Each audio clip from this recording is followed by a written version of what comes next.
Paul Psulka, Ivy Masters Learning Center at ivymasters.com. And today we're going to look at Test 3, Section 1, number 18, which reads, which choice best supports the conclusion that public transportation is compatible with the use of personal electronic devices?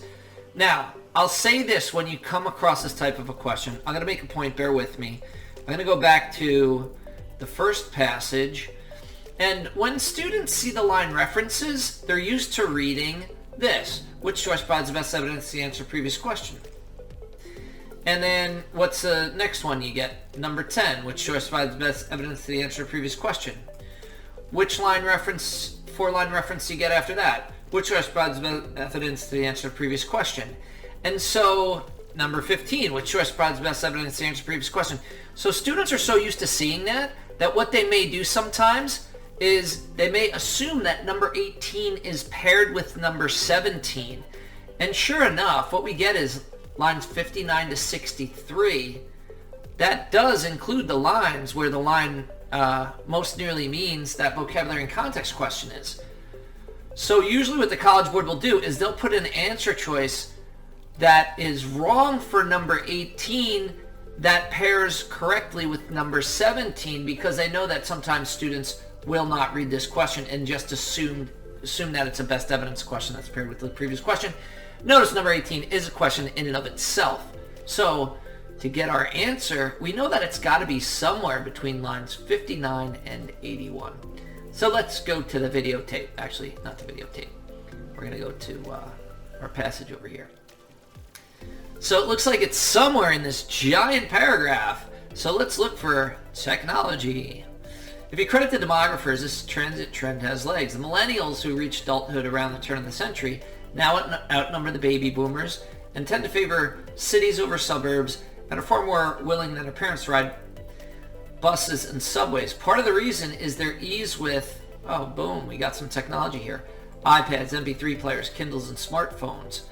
You could get some serious texting done if you're not driving, and earbuds offer effective insulation from all but the most extreme commuting annoyances. Even though there are more teenagers in the country than ever, only 10 million have driver's license versus 12 million a generation ago. Interesting fact.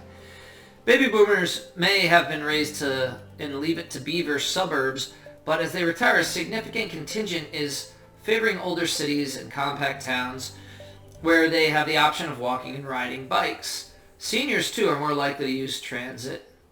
By 2025, there will be 64 million Americans over the age of 65.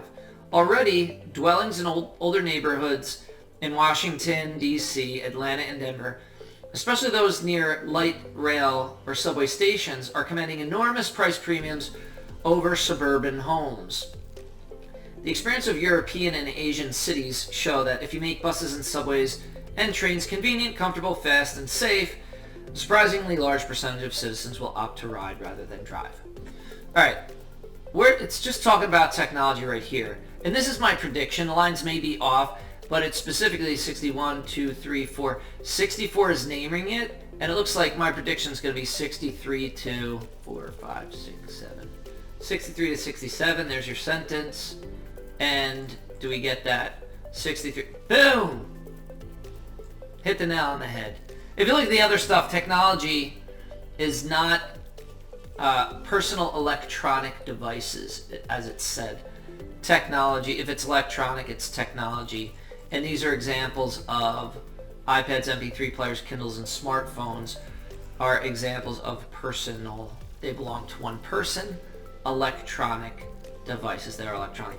Thank you for joining us today. If you like this video, click like. You could share it with someone who has trouble with this kind of I'm going to fake you out, it's not paired with the last question. Is there any question you'd like to see answered from any official PSAT or SAT or ACT? Leave that in the comments. I'd be happy to shoot a video on it. And click subscribe so you don't miss anything. Have a great day.